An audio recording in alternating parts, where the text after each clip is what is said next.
pimpinlah kami supaya dalam tuntunan-Mu kami menemukan kebenaran dan kebenaran itu berguna dalam kehidupan kami. Terpujilah nama-Mu, di dalam nama Tuhan kami Yesus Kristus kami berdoa dan bersyukur kepada Bapa di surga. Amin. Ya, saudara, saya berharap saya punya cukup waktu untuk membicarakan materi yang singkat, tapi bisa panjang juga.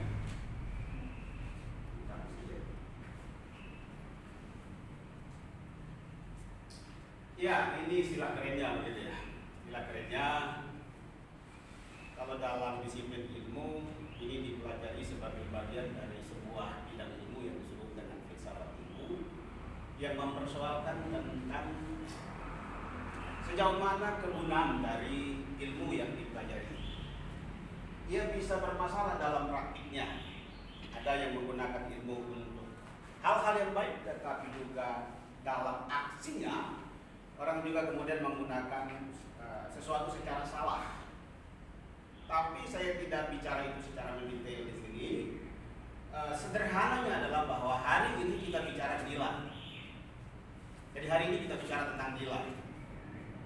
Adakah sesuatu dalam diri kita yang bernilai? Adakah sesuatu di luar diri kita yang olehnya kita menjadikan sebagai sebuah nilai? Sehingga kemudian kita berkata, apakah saya dan sekeliling saya itu bermanfaat? Kita baca dulu Kejadian 2 ayat 15. Secara cepat saja. Kalau ada mahasiswa yang cepat mendapatkan, cepat juga membaca. Kejadian 2 ayat 15. Tuhan Allah mengambil manusia itu dan menempatkannya dalam Taman Eden untuk mengusahakan dan memelihara taman itu. Ya, sebuah nilai yang kita belajar dari Taman Eden adalah bahwa Tuhan menempatkan manusia pertama, Adam dan Hawa, dalam dua tugas yang mulia, yaitu memelihara dan mengusahakan dan memelihara. Jadi kalau Kejadian pasal 3 tambah merusak tadi itu ya. Jadi memelihara, mengusahakan, memelihara, tetapi setelah Kejadian pasal 3 itu ditambah lagi satu poin merusak. Oke, jadi intinya adalah bahwa Tuhan Allah menempatkan manusia dalam Taman Eden untuk bernilai. Jadi dasar perangkat saya dari sini, kalau kita melihat topik-topik ini, silakan. Ya, saya merenung tentang gerbang kampus Santosa Asih. Saya sangat tertarik dengan bagian ini karena memang ini lahir dari percakapan di ruangan sana oleh Pak Pastor. Setiap kalau kami berkumpul, beliau bacakan beberapa pasal, lalu dialog tentang gerbang begitu ya. Lalu saya mulai berpikir arah kemana ini? Ya endingnya ternyata mengerikan ini. Sampai warna juga ditanyakan, didiskusikan. Dan waktu itu Ibu Erni sempat ditanya ya, warna apa yang kira-kira kita pilih begitu? Artinya bahwa ini sesuatu yang lahir bukan dalam kesendirian, bisa saja, tetapi sesuatu yang lahir dalam kebersamaan. Dan saya belajar hal ini. Itu dibicarakan secara bersama-sama.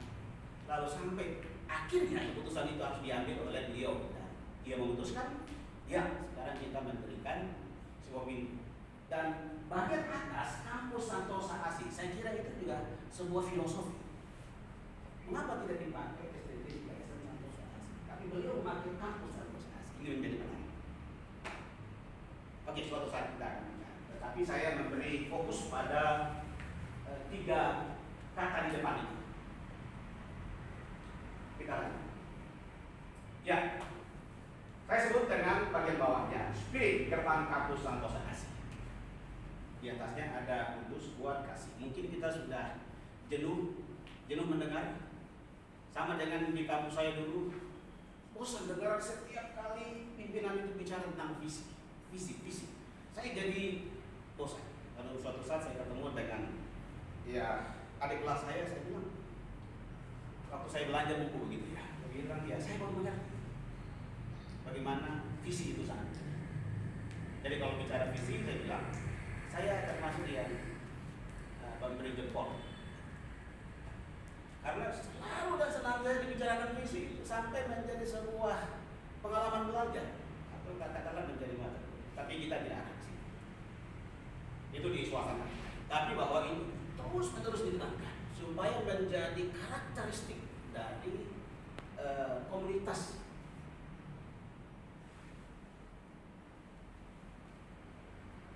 Dan itu memang benar. Buktinya ya ada di diri saya juga. Waktu kami praktek di Sumba, saya tidak punya uang untuk apa.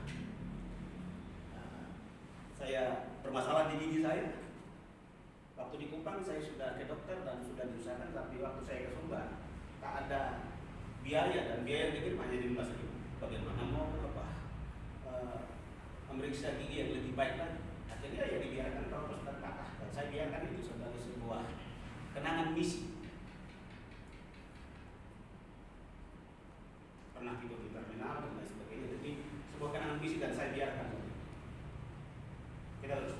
Jadi dengan harapan bahwa ini sesuatu yang harus terbentuk di dalam diri kita. Ya, kita terus. Ya, ini Pak Ketua, saya ingin sampaikan di sini untuk sekedar kita sharing gitu ya, kita sharing apa yang saya lakukan di Pasca Sarjana. Jadi waktu saya dipercayakan itu mendapat sebuah mata kuliah bagus juga, pelayanan anak lanjutan. Oke, saya terima. Kemudian saya duduk dan merenung. Apa manfaat yang harus, apa nilai yang harus mereka dapat dari mata kuliah yang saya asuh. Lalu kemudian saya memberi konstruksinya seperti ini. Saya kemudian mempertimbangkan sekolah minggu. Lalu dengar dari Pak Pastor bahwa sekolah minggu itu mulai dari anak sampai kepada lansia. Dan saya bagi itu anak, remaja, pemuda, dewasa, lansia. Sehingga ketika bicara sekolah minggu di tempat ini, maka bicara tentang 3 kelompok. Mungkin kita bisa bertanya kepada teman-teman yang dekat dengan beliau waktu sekolah ini diberikan, dan memang saya mendapat konfirmasi dari mahasiswa yang ikut, mereka alumni IKSM, dibilang ya benar bahwa pelayanan anak itu bagian dari sekolah minggu. Saya bilang oke. Lalu saya mempertimbangkan visi SDT IKSM khususnya pada IKSM-nya. Kalau baca IKSM-nya ada Institut Keguruan Sekolah Minggu. Lalu saya mulai memikirkan kalau begitu yang tepat adalah pelayanan sekolah minggu lanjutan. Tapi saya tidak bilang saya tidak membatalkan mata kuliah itu, tidak. Ini ekspresi untuk menemukan ide-ide yang kemudian akan dilanjutkan dengan kajian-kajian. Jadi saya menemukan pelayanan sekolah minggu lanjutan yang nanti di dalamnya anak, remaja, pemuda, dewasa, lansia. Tadinya saya mau pakai desain kurikulum lanjutan, tapi ya mungkin tidak cocok lah. Terus saya bicara. Jadi dengan mempertimbangkan visi SDT IKSM, kemudian paradigma pendiri yaitu sekolah minggu yang juga saya dengar di ruang ini, bahkan dalam percakapan dengan Pak Pastor. Kemudian visi S2, saya Pak Direktur dari visi S2 yang di dalamnya beliau mengakomodir 3 kata penting, itu kudus, kuat, dan kasih. Aduh ya, saya kira kalau begitu kita bicara sekolah minggu saja. Dan mereka antusias gitu ya. Alumni itu terbakar semangat mereka. Ada 2 orang, ada Meda dan juga ada Ibu Triana. Mereka boleh cerita. Nah, juga ya. Kalau begitu mungkin suatu saat kita, kalau Pak Ketua inginkan mungkin dibuat webinar tentang itu. Mereka sangat antusias. Mungkin siapa Bapak kita dari dia sendiri bisa bicara tentang topik apa gitu. Mereka yang bicara. Mereka bersenang. Webinar. Kapan lagi kalau kita tidak mulai dari diri kita? Nanti ada juga bagian dari bapak kita gitu ya. Nanti sebentar kita bicara. Ya, kita berlanjut. Ya, jadi ini yang kira-kira saya temukan begitu. tidak memaksakan untuk harus dipakai. Nah, gitu ya. Jadi ibaratnya kita menemukan sesuatu yang kemudian kita mulih menjadi bagian dari apalah teori atau apa, sehingga pada tataran seperti kami memang dituntut untuk memiliki teori. Waktu saya mengajar, saya menekankan tentang capaian pembelajaran pada ranah S2 itu memang kemampuan analisis. Tapi kemudian pada ranah doktor, ada teman saya lupa apa Tile begitu. Waktu mereka membuat sebuah webinar tentang kampus merdeka dan kemudian ada kurikulum berbasis KKNI, dia bilang yang dokter itu mainnya di apa? Mainnya di apa? Skala, mainnya di apa? Konsep-konsep. Saya bilang mau benar ini atau tidak? Tapi setelah saya merenung, ya benar begini. Nah, kenapa? Pada tataran dokter dia apa? Dia harus menemukan teori-teori baru, dia harus menemukan konsep-konsep baru. Oke, kita jadi ya ini penekanan ada visi sana, lalu ini saling berkait ya, Kudus, kuat iman, kasih itu saling berkait. Ayo, karena masih banyak. Ya kira-kira ini yang saya buat. Mungkin Bapak Ibu melihat apa hubungannya ini? Nanti saya akan bicara dalam sisi nilai ini ya.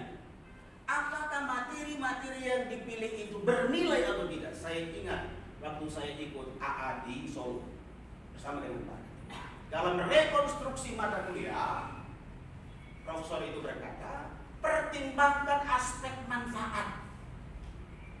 Apa manfaatnya? Jangan sampai diberi ilmu, kemudian ilmu itu tidak bermanfaat apa-apa. Itu hanya konsumsi otak saja dan tidak punya manfaat. Lalu saya pilih sejumlah materi. Nanti kalau misalnya saya berbohong, bisa ada mahasiswa kita di sini bisa tanya ya, apakah benar saya lakukan begitu? Kita teruskan. Ya seperti ini di bawah saya coret karena ini diskusi dengan mereka, gitu ya.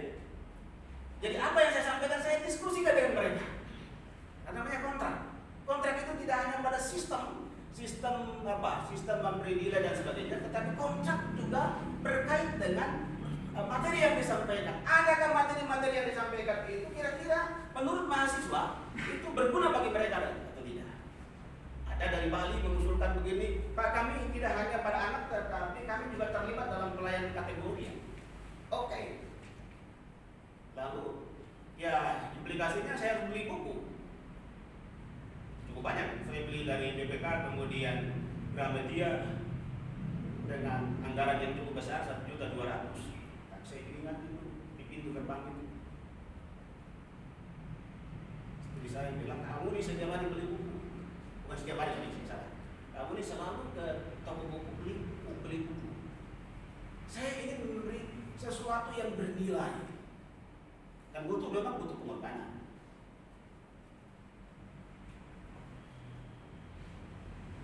Dari toko buku BPK mampir lagi di Gramedia. Apa sih? Ya semangat kasih. Tuhan Allah memberi perhatiannya kepada dunia dan dia mengambil yang terbaik dan dia kasih. Kenapa dia memberi perhatian yang terbaik kepada dunia dan dia mengambil yang tidak ada yang lain, hanya satu.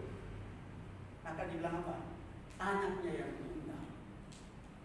Maka waktu saya diminta mengajar di sebuah tempat, Pak, ini persembahan kasih. Saya bilang, kalau persembahan kasih ini isinya tidak begini. Persembahan kasih itu isinya lebih besar. Saya bilang saya bercanda. Saya bercanda. Saya bilang kami terbiasa. Mau kasih sedikit, mau kasih besar, kami sudah terbiasa. Saya dulu lahir dalam sebuah suasana rohani, kami khotbah tidak dikasih amplop. Tapi setelah datang di Jakarta baru ternyata khotbah itu ada amplopnya. Tahun kami di sana khotbah di persekutuan, saya tidak tahu dia. Tak ada siapa yang mau kasih amplop. Kalau Anda kuat berdoa, ya ada saja cara Tuhan. Pernah itu saya dikasih uang di dalam Alkitab, ada yang pinjam Alkitab saya. Saya kira dia mau renungan. Kalau dia kasih uang di dalam, kalau waktu saya membuat renungan, kok ada amplop di dalam, saya baca berkat untuk Bapak. Kalau setiap hari begitu,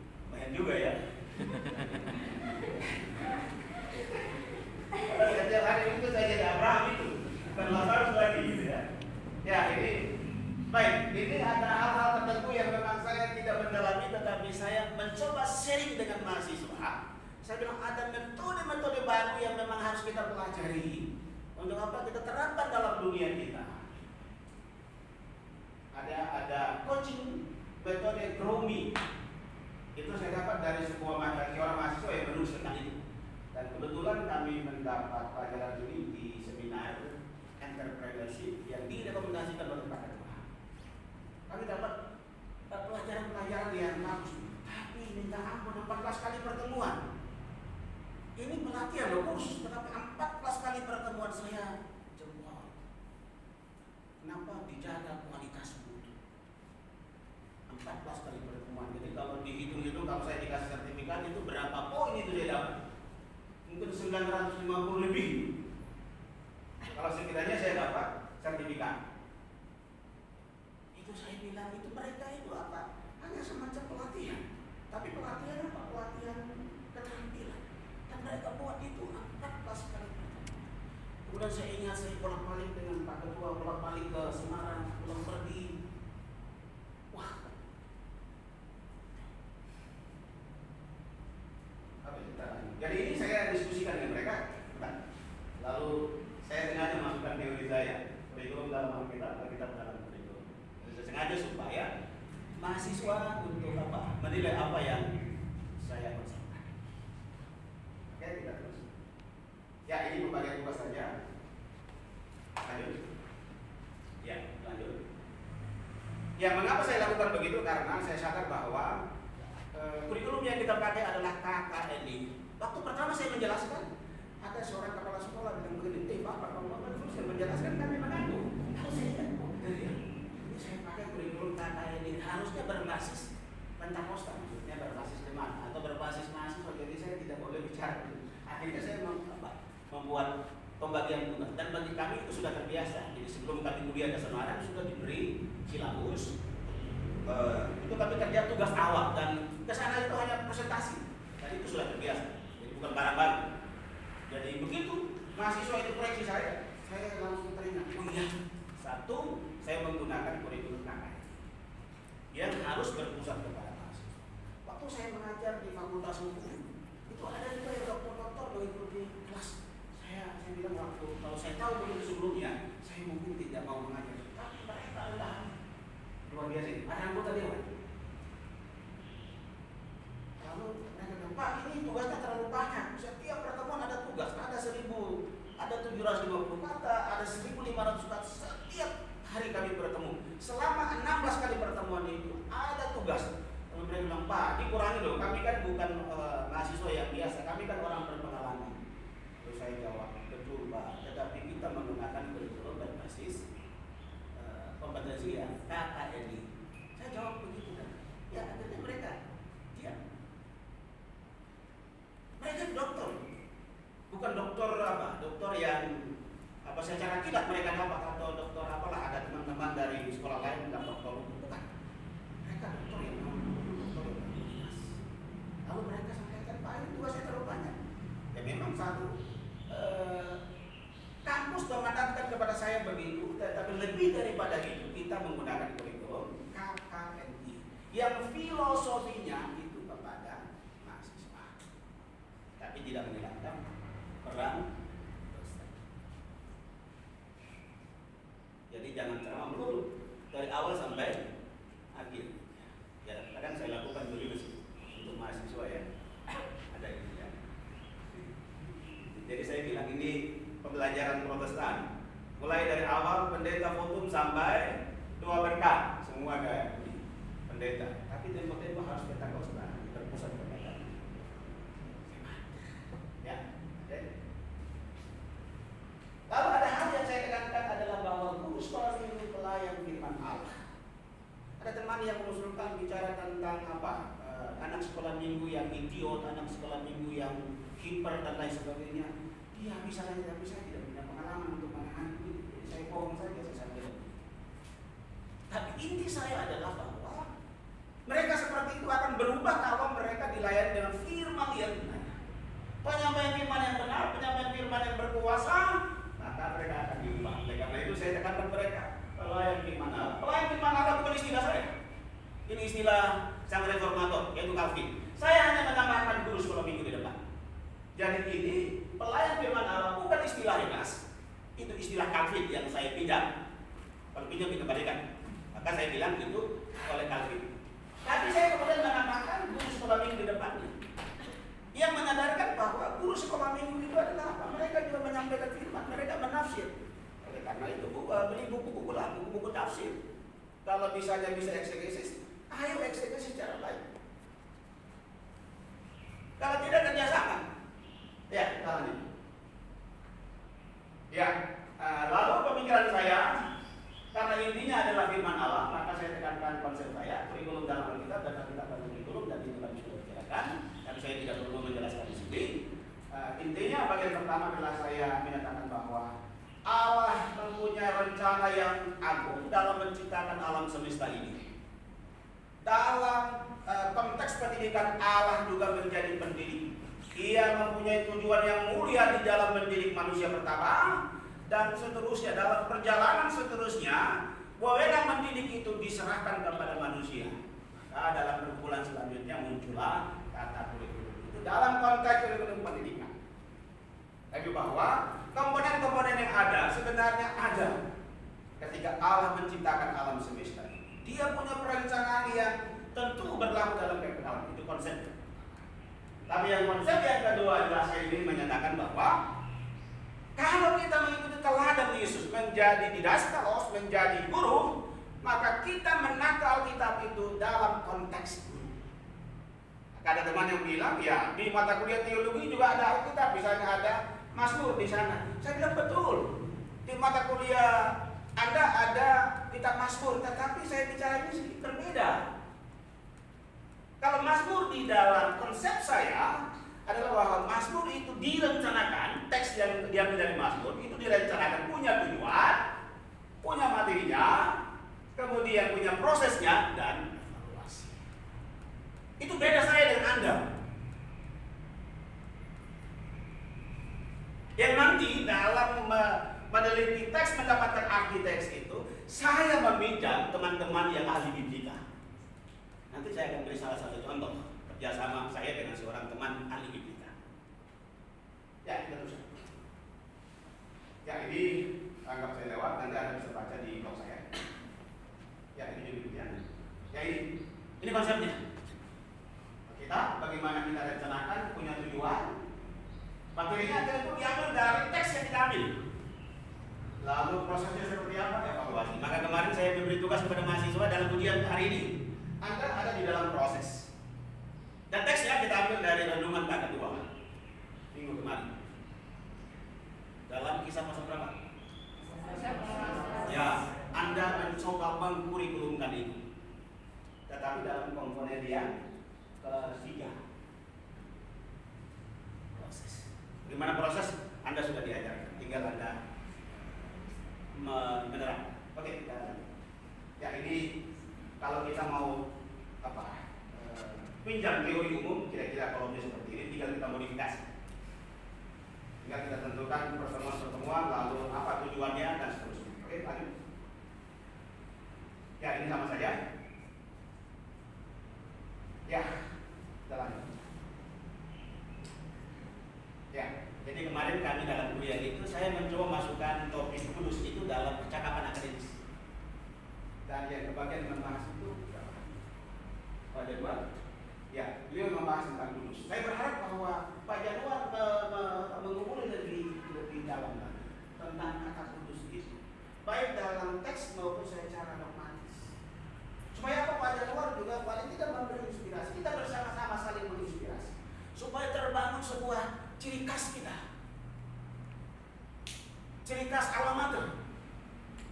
Gitu. Ciri khas alma mater itu harus ada. STI punya apa? Ciri khas. Batu Malang punya ciri khas. STT lain punya ciri khas. Kita punya ciri khas. Maka Pak Tomatala bilang kalau mau bicara sekolah minggu condet, condet.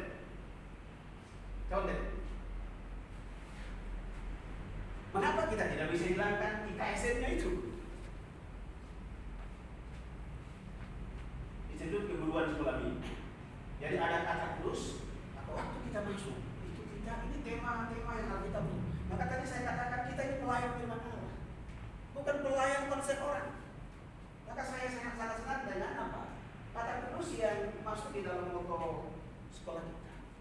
Karena apa? Kita menempatkan diri sebagai pelayan firman Allah dalam tema yang besar, yaitu kudus. Ini tidak dapat di sekolah-sekolah lain. Sekolah lain mungkin temanya tema filosofi, tapi kita ada tema kita ya. 3 tema utama. Dan kita menempatkan diri sebagai seorang hamba Allah. Saya senang banget pelayan. Terus ya sama juga kata kuat iman juga kami percakapkan, dan itu Yulis yang bagian bicara dia kuat iman. Bagaimana kita kuat iman? Saya bilang saya sedang belajar kuat iman itu seperti apa. Saya sedang belajar, tapi saya tidak bicara secara vulgar di depan Anda. Saya sedang belajar dalam proses itu. Kuat iman. Kuat iman dalam segala hal. Termasuk dalam hal-hal yang kita gunakan. Itu juga menyangkut dengan kuat iman. Jadi ini kudus, saya juga kudus, kita semua. Nanti kita masuk dalam sebuah teks. Ya. Lalu kasih, Ibu Triana membahas tentang kasih dalam konteks Yohanes 3:16. Karena demikianlah kasih Allah akan dunia ini. Itu menarik. Ya. Yang saya pahami. Jadi kalau begitu, sebenarnya kita diajar untuk tidak pelit. Sebenarnya kita diajar untuk tidak mementingkan diri sendiri, memikirkan diri sendiri. Kalau belajar dari Yohanes 3:16. Jadi mahasiswa di STTW ini jangan pelit. Kode etik guru juga begitu. Menjadi guru jangan pelit. Kalau pelit jangan jadi guru.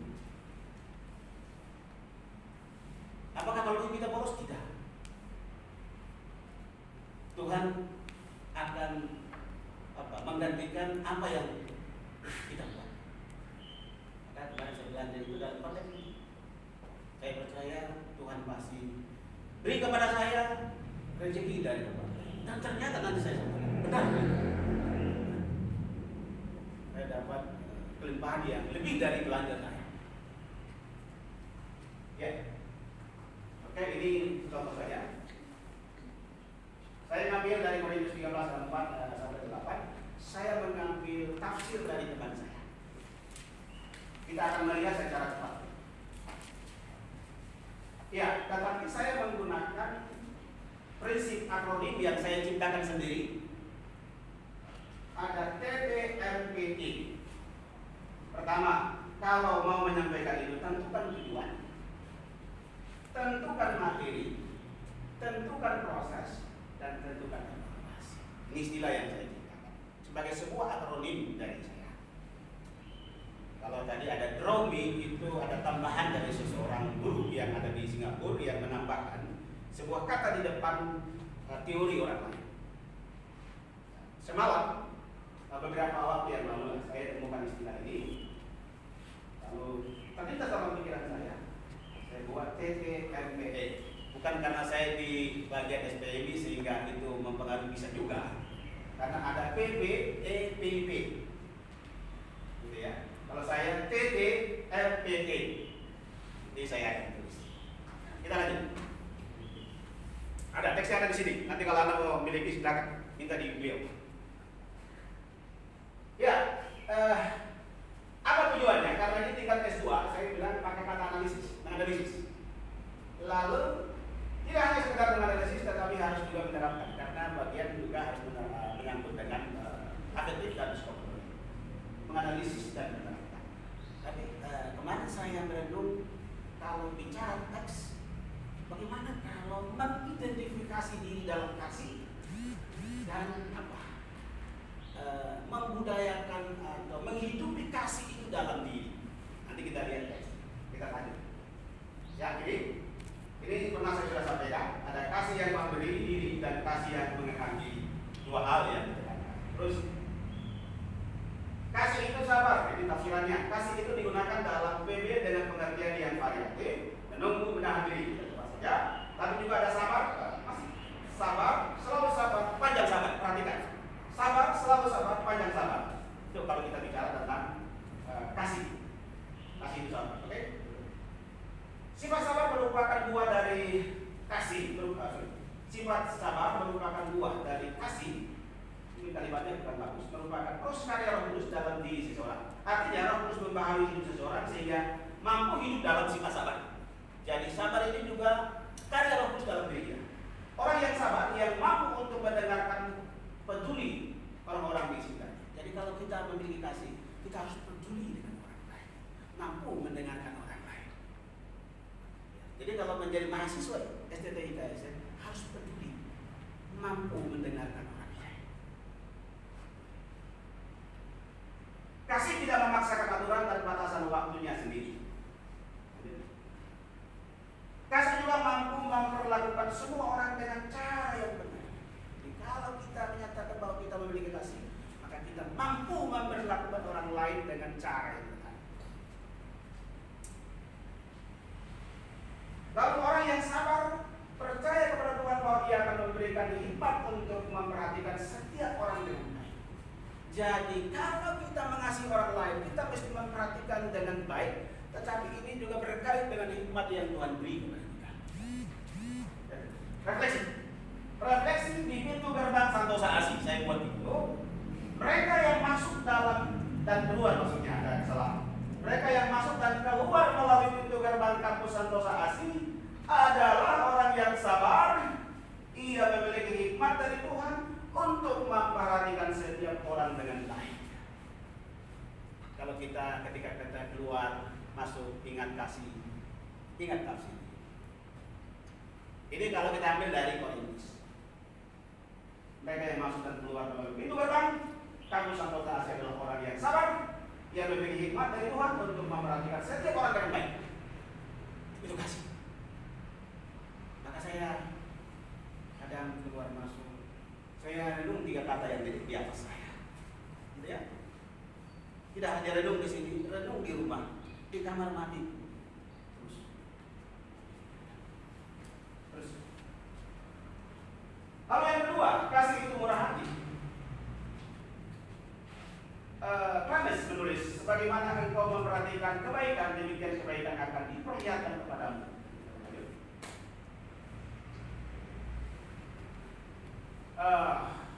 Saya langsung di bawah saja. Saya senang karena dia menggunakan buku-buku reform. Jadi saya suka. Ini ya, buku-buku reform, tafsir buku-buku reform. Jadi jangan pilih. Dinamika aktif dalam tulisan Clemens tampaknya mengarahkan untuk mengartikan kata murah hati dalam pengertian melakukan tindakan kebaikan. Jadi kasih itu berarti juga melakukan tindakan kebaikan. Mari kita merenung bagian ini. Jadi melakukan tindakan kebaikan.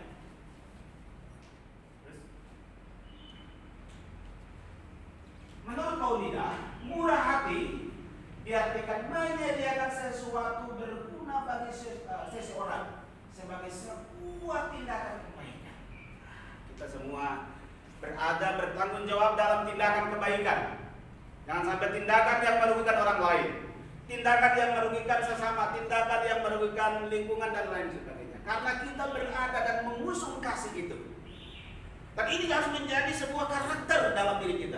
Saya sadar bahwa ini berat, tetapi kita harus terus-menerus belajar. Dan bila perlu ada teman-teman kita Biblika yang terus-menerus memberi perhatian kasihnya dalam menafsir teks itu. Teks yang berhubungan dengan apa? 3 kata penting itu. Dan saya senang kalau mereka menulis dalam apa? Artikel ilmiah, tampil dalam jurnal-jurnal. Supaya apa? Supaya kita pinjam tafsir mereka.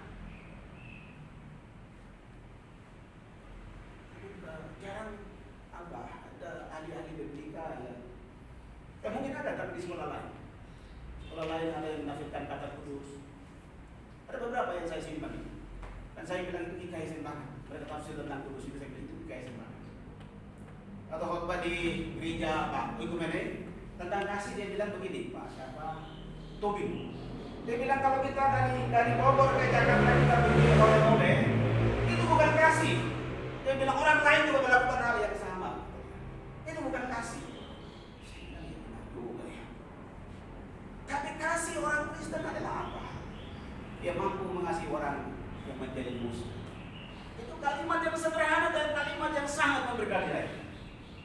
Kalau itu kita lakukan, Sama saja. Kalau saya mengajar sama juga dilakukan orang lain, dibayar sama juga, di tempat lain juga sama. Kalau saya katakan itu bagian dari kasih, sama. Tapi apa yang berbeda dalam tindakan saya mengajar, itu yang mungkin tidak ditemukan di tempat lain. Nah, itu menjadi perenungan kita. Apa yang harus saya lakukan sehingga saya termasuk kategori orang yang hidup dalam kasih. Saya diundang mengajar, ya setelah itu kan dibayar. Orang lain juga melakukan hal yang sama. Apakah saya berkata kasih? Bisa juga. Kalau saya telah istri, ya mohon maaf. Ya, kasih murah hati atau baik hati adalah bersikap baik, peduli pada orang lain. Bersikap baik hati, bersikap baik dan peduli pada orang lain. Ingat, bersikap baik dan peduli pada orang lain. Saya di komunitas di KSN, maka saya harus belajar bersikap baik dan peduli pada orang lain. Peduli teman-temanmu yang mungkin tidak punya sabun. Peduli pada teman-temanmu yang jarang makan di luar sana. Saya dulu jadi mahasiswa, mahasiswa Lazarus itu saya. Teman-teman dapat beasiswa, saya, saudara-saudara saya bisa. Tetapi saya dibiarkan untuk apa? Berganti. Ketika keluar, waktu istirahat, pelarian saya membaca buku karena tidak punya uang untuk ke tempat-tempat seperti teman-teman pergi makan dan lain sebagainya. Ada yang traktir pacarnya makan. Tapi kan tidak enak, selalu mereka yang bayar. Udah pelarian saya baca buku. Pelarian saja, tapi baru saya mengerti, oh ternyata ini manfaatnya. Ketika saya dijadikan asisten dosen, saya tidak bayangkan itu kalau nanti suatu saat menjadi dosen. Saya ini pernah dijadikan asisten dosen, masuk kemudian bawa-bawa itu diktat, bawa-bawa buku daripada dosen, tasnya bawa masuk ke dalam, kita duduk dengar, kemudian kita memberi koreksi. Jadi pekerjaan dosen itu dilimpahkan kepada asistennya. Tapi ya saya lakukan dengan baik. Lalu kemudian ya dipercayakan. Dulu kami tamatan dari STT di mana saya berasal tidak dipercayakan untuk mengajar S1. Kami hanya mengajar program sertifikat begitu ya. Jadi kami menganggap kelas buangan begitu. Wah, rasa tertekan itu. Tapi dengan kesabaran begitu. Ngajar di ruang yang memang panas, ruang gudang begitu ya. Tapi ada manfaatnya. Ya. Dan sebelum itu, mereka yang masuk dan keluar di pintu gerbang kampus Santosa Asih adalah mereka yang murah hati, bersikap baik dan peduli pada orang lain. Bila yang masuk dan keluar, saya sengaja kasih yang ini, kasih yang merah untuk menunjuk pada diri saya. Saya dosen, kulit SPMI, di pintu gerbang itu tidak murah hati, berarti ia bertindak berseberangan dengan kata kasih yang ada dalam pintu gerbang. Kita lanjut, kita cepat saja. Oke? Kalau kasih itu mengharapkan segala sesuatu, melihat ke depan dengan keyakinan bahwa sesuatu itu baik dan bermanfaat. Itu kalau mengharapkan segala sesuatu. Apa artinya? Artinya adalah melihat ke depan dengan keyakinan bahwa sesuatu itu baik dan bermanfaat. Itu sumbernya ada, silakan teman-teman yang punya kemampuan biblika silakan. Ya. Dengan menggunakan kata ini, Paulus ingin menyatakan bahwa karena kasih selalu percaya bahwa ada kebaikan pada diri setiap orang, maka ia selalu mengharapkan kebaikan itu menjadi nyata. Jadi setiap orang itu ada kebaikan. Jadi jangan selalu mencap orang lain dengan keburukan-keburukan. Tapi berilah kesempatan untuk dia mengalami perubahan. Itu kasih. Kasih tidak mengharapkan keburukan terus terjadi. Sebaliknya percaya dan berharap bahwa seburuk apapun kehidupan seseorang, ia dapat berubah dan meninggalkan keburukannya. Mungkin sekarang orang menilai Anda buruk. Anda tidak punya arti apa-apa. Anda tidak punya berkontribusi. Tapi suatu saat Anda punya nilai yang luar biasa. Ada seorang teman saya, Markus Amin. Dulu di kampus kami sudah suruh beli kopi dan lain sebagainya karena dia kecil waktu, dia sertifikat. Tapi apa jadinya? Dia sekarang menjadi orang hebat, menjadi pejabat, anggota dewan di sana tahu ya maksud saya. Terus nanti kalau kamu ketemu coba tanya, benarkah apa yang Ayola sampaikan? Di gedung banyak. Jadi kami suka suruh beliau Tidak, kata orang Timur, tidak laku waktu di kampus, tapi doanya, tekunnya berjam-jam waktu itu. Waktu di sana dia berjuang jadi tukang ojek dan sebagainya. Biasa. Jadi sukses itu tidak datang secara tiba-tiba, itu melalui perjuangan. Oke?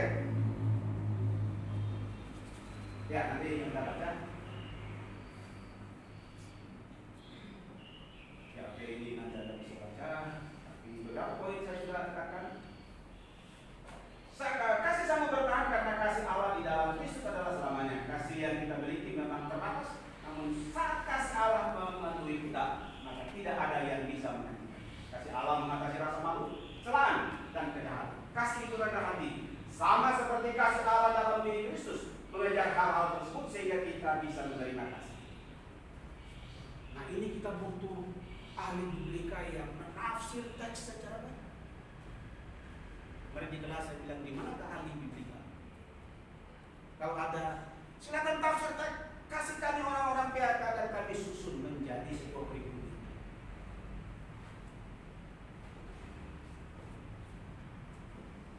Ya, kasih yang dijadikan sebagai bagian dari visi lembaga strategi kesehatan usaha asli berdasarkan ajaran Paulus. Ini hendak menegaskan bahwa sivitas akademika yang memiliki kasih selalu percaya bahwa ada kebaikan pada diri setiap orang. Dengan demikian setiap kita pasti mengharapkan kebaikan dalam diri orang lain, itu menjadi nyata. Jadi ya, kita bisa masing-masing merenung ya, Pak Enos, saya mahasiswa. Ya, mungkin ada juga yang menganggap ini mau jadi apa, ini mahasiswa model begini jadi apa. Ada satu mahasiswa yang saya anggap ya ini mau jadi apa ini. Dia buat surat kepada saya, itu apa? Pengirimnya saya, penerimanya adalah dia. Itu, saya bilang ini mau jadi apa? Yohanes Selat. Waduh, tetapi Tuhan pakai dia luar biasa, mujizat. Dan banyak orang kenal, termasuk gubernur. Yonas, Kampung Pulau juga mungkin. Artinya apa? Orang yang mungkin kita anggap tidak ada apa-apanya, Allah mengubah dia. Hanya orang yang sangat dikenal, ditawarkan mobil dia tidak mau terima. Hampir-hampir dia mati, diracuni oleh dukun, karena bertarung dengan dukun. Berlawanan kuasa Tuhan Yesus dalam dirinya dengan kuasa dukun. Dan akhirnya dia menang, walaupun dia agak setengah mati juga, tetap dia menang. Dan dia terkenal. Dan saya pelajari, jadi membuat kita rendah hati. Jadi jangan terus menerus memikirkan keburukan orang lain, tapi percayalah bahwa ada kebaikan dalam diri orang. Oke?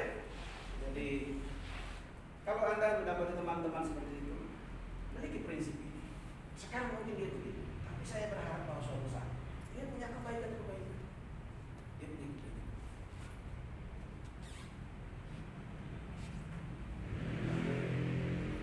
Ketika kita masuk dan keluar dari pintu gerbang kampus atau saat kita mengambil firman bahwa kasih tidak mengharapkan keburukan terus terjadi, sebaliknya percaya dan berharap bahwa seburuk apapun kehidupan seseorang, dia dapat berubah dan meninggalkan keburukannya.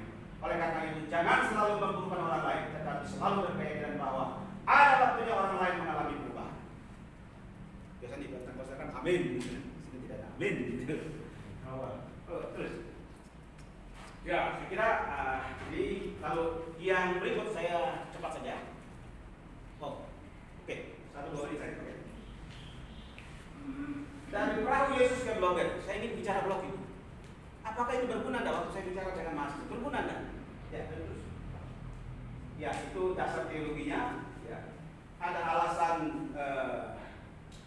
didaskalos Yesus, kemudian ada alasan kristologi edukatif, istilah saya. Lalu ada alasan visional. Ya, kita terus. Ini alasannya. Yesus mengajar diaspora. Maka kita sekarang harus juga menggunakan blog untuk apa? Mengajar. Perahu itu teknologi, blog itu teknologi. Tapi siapakah yang menggunakan free itu supaya menjadi bernilai? Kita. Terus. Ya, kita menjadi blogger atau penulis di dalam blog. Tapi memang kita jadikan blog itu khusus. Tapi kita bisa tempatkan dalam kudus, blog yang khusus untuk menyampaikan sebuah pesan. Oke, terus kan? Ya, YouTuber, ini Bapak kita ini. Terima kasih Pak, Bapak sudah berperan dalam merekam, kemudian itu menyampaikan. Bapak tinggal menekuni lagi untuk memantapkan diri dalam YouTube. YouTube sebagai media. Kalau saya YouTube tidak terlalu, tapi kalau blog saya banyak mengalami kemajuan. Ya, terus, oke. Lalu itu entrepreneurship ini bagaimana kita menjadikan sesuatu yang ya tidak bernilai seperti yang free menjadi sesuatu yang berguna. Oke, ini teksnya. Karena waktu ya, terus saja. Jadi dia dari sisi entrepreneur, seorang entrepreneur adalah dia yang mengubah kotoran menjadi emas. Lalu saya berkata kepada mahasiswa, mengapa saya masukkan itu? Adalah kita tidak malu-malu menggunakan blog itu, karena kita bisa menggunakan blog itu gratis, yang free, tetapi kita gunakan untuk pribadi, untuk lembaga, untuk program studi. Karena biasanya situs itu ada waktunya, kalau kita tidak bayar biasanya terganggu. Tapi blog tidak demikian. Dia akan tetap ada dan memberi informasi kepada kita. Kita teruskan. Ya ini, saya tidak ngomong. Tapi kita buat itu walaupun free, seperti KSM Sentosa Asih SPMI, dan di sana saya menyampaikan informasi tentang SPMI. Silakan Bapak Ibu buka. Itu saya juga sudah menyampaikan dokumen di situ. Dan sebentar selesai ini saya akan tutup. Dan saya tidak akan buka lagi. Saya tidak publikasi. Jadi kalau misalnya Bapak Ibu mau beli silakan. SPMI KSM Sentosa Asih Blogspot dan seterusnya. Jadi intinya adalah kita bisa gunakan blog untuk pribadi, lembaga, program studi. Artinya apa? Kita menjadi seorang entrepreneur. Orang yang mampu memanfaatkan sesuatu yang tidak bernilai menjadi bernilai. Oh, kita bisa menyampaikan firman Allah dalam blog. Maka saya sekarang menulis blog khusus blogger logos. Itu konsep firman Allah kan, lain firman Allah. Maka saya ingin menulis di blog, tapi saya menyampaikan firman Allah. Jadi blogger maksudnya penulis. Ayo, mari kita membuktikan diri dalam menulis supaya kita dikenal. Masih ada kelanjutan, tapi saya kira waktu kita sudah cukup sampai di sini saja. Dan ini blog yang saya buat kelihatannya lebih keren begitu ya. Anda lihat sebentar ya. Ini itu semalam saya buat. Lanjut. Nah, ini daftar isinya lebih keren dari situs resmi. Ini lebih keren.